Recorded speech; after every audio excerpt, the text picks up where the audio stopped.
Намираме се в женската туалетна. Това представлява туалетната. Може би се чуете за какво всичките тези копчета. И аз така се чудех в началото.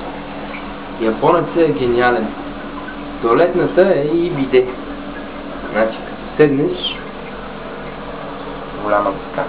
Като седнеш и си свършиш работата, разцепваш това копченце и ти измиваш до парата. Това е за момичета. Тук регулираш с каква сила да бъде струята. Виж обаче, ако си момиче и се притесняваш да пръскаш другите да не те чуват, японецът е измислил звук. Значи натискаш и отвънка се чува се едно си пуснал водата. Тоест, приглушава всички празника и може да регулираш от силата. Това майче най-силно. Свършиш работа, стъпиш тук, и тук влиза една бутилка, която се мие. Не се задръжка, но не се мие. Това е много приятно. Тоест след това само трябва да ползваш хартията да се посушиш.